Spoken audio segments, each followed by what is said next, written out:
cho bé mua mũ này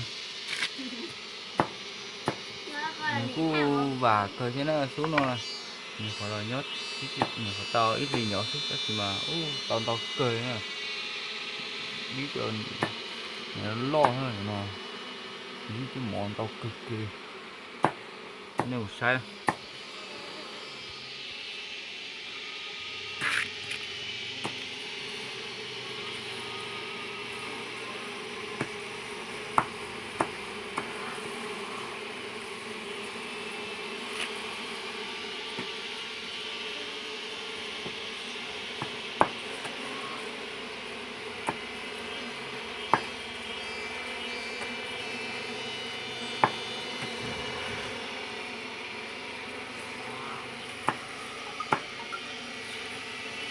nơi trên đi mua còn to này nó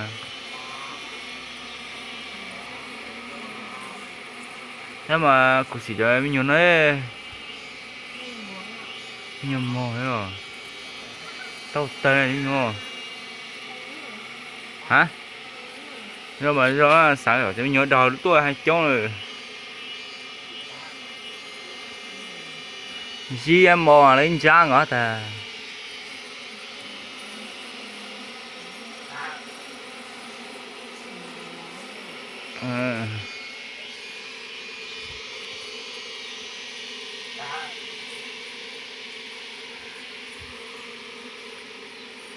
lại do để cái lụp đĩa thử này rồi còn lại thấy chán rồi lại còn ý đạo ó để tất cả thứ là ta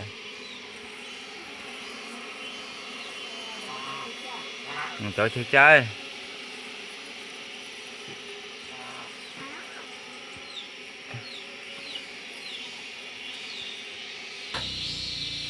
Wow.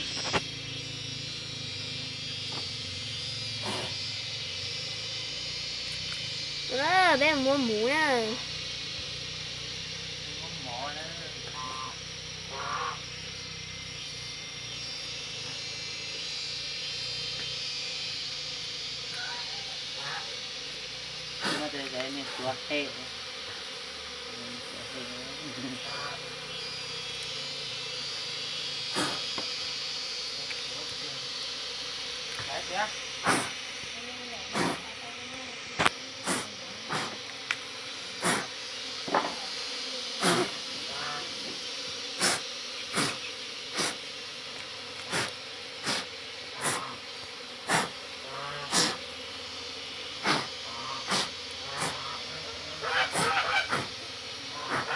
Ô, mua chị sập cỡ.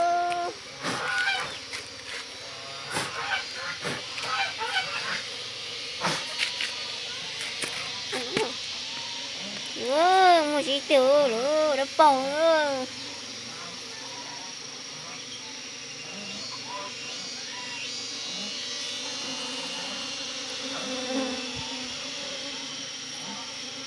Nó mới gì á. Thế là có một xe lửa mua đuổi à.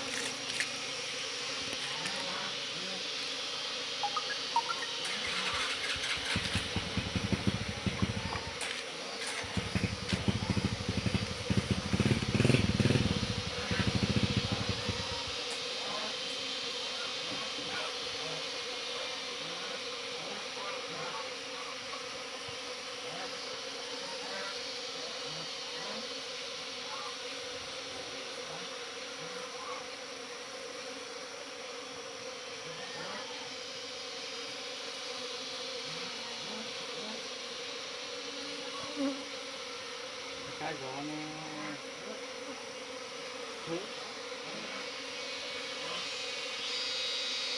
nhưng mà ta vẫn đang phải khó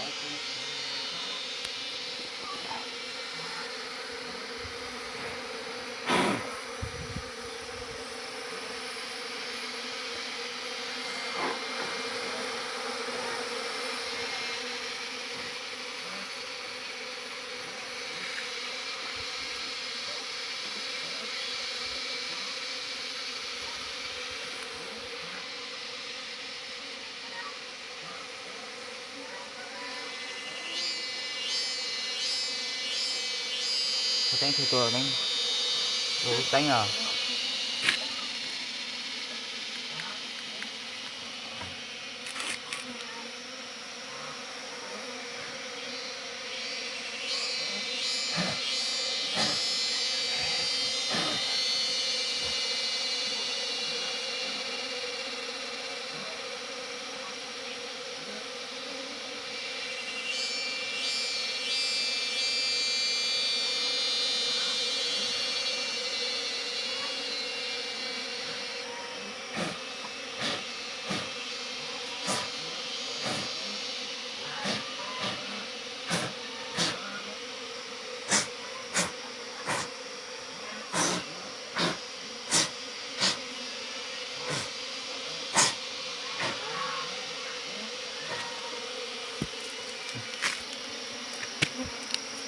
Chả có tí đẩy nữa. Tí đẩy của Phương Chí chưa. Ở đây đang dùng mỡ.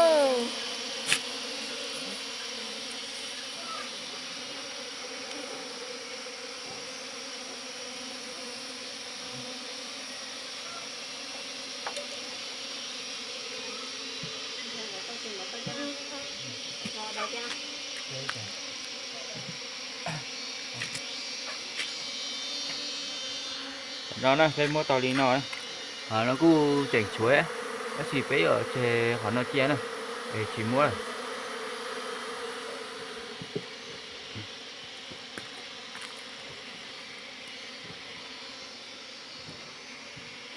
Đó là cái này dùng mỡ. Cái thứ mua tàu nó này. Cái này dùng mỡ này nữa nè. Cái này dùng gì? Cái dòng tàu nó dùng gì nè. Họ đã đan này mỏ nó nhiều. Thì cá cơ thì nó. Giờ bây giờ nơi này chia. Gì nè. Cho nó tự xí muốn lại tàu. Nó nó nhỏ thế, chồng mỏ này. No này. Nó bên nó mũ này.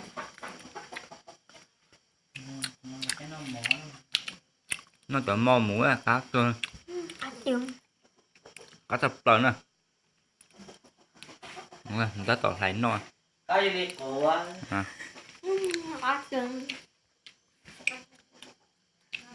Rồi gì tông tao cười hết rồi. Rồi gì cũng có nè.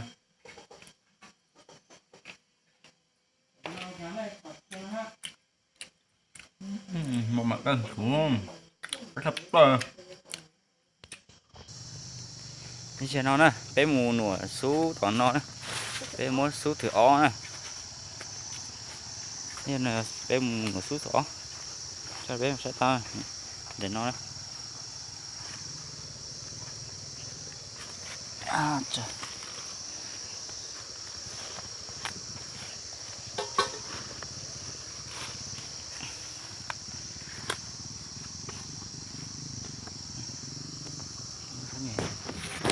Để nó cái xe xuống này nó.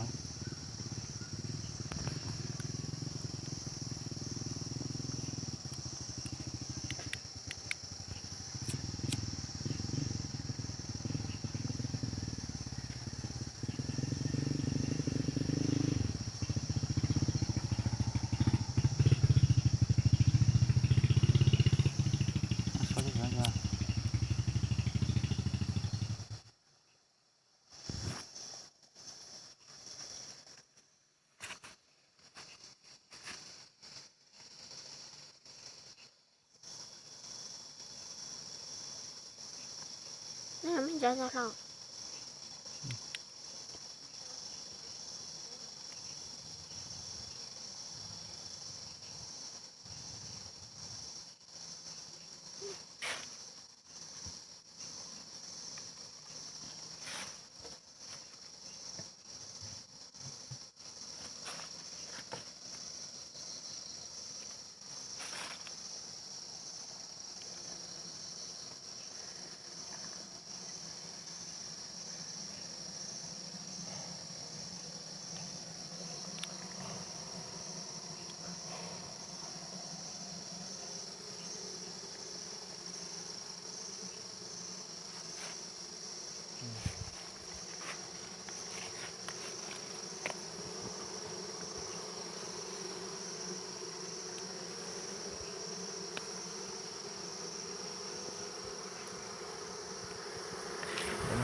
ó nữa nó này vào cửa kia thế này xuống nó là mình có nhó chắc chỉ mà con tàu cơ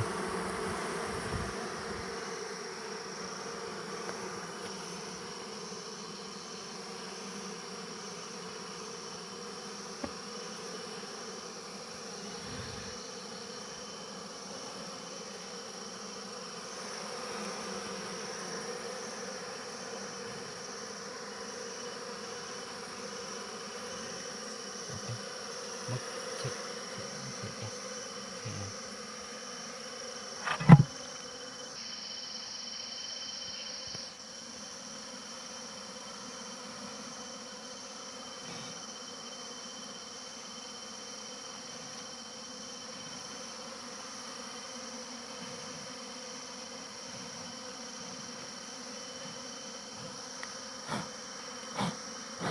ô mùi chỉ sắp tử nữa đây có đâu với tôi à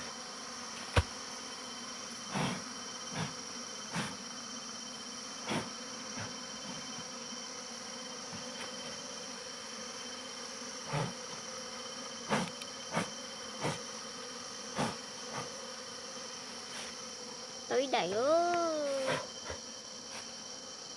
như chưa nó không nó kia nè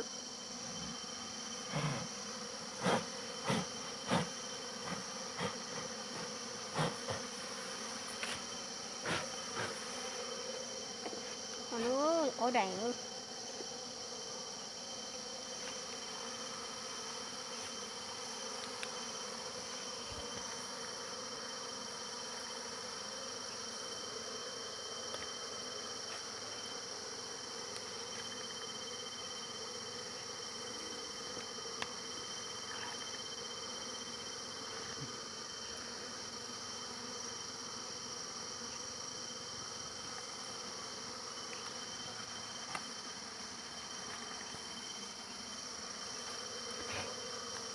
có giờ có giờ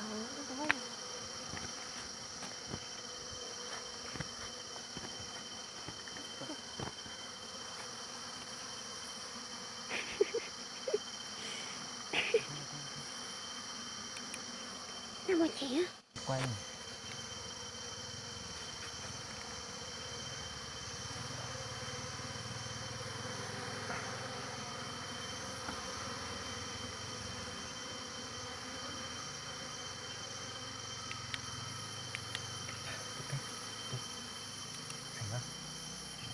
chị á lộ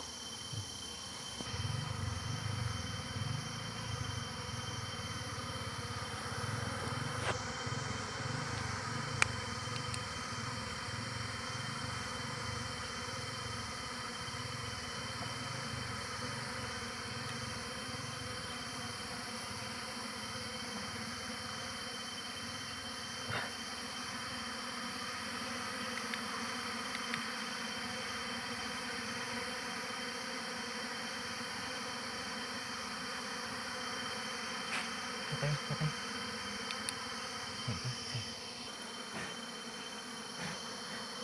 nó nè gì nè nó chỉ cần gọi quay à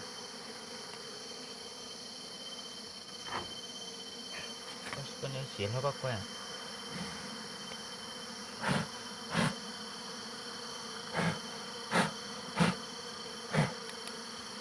xịn xa quay cùng không thế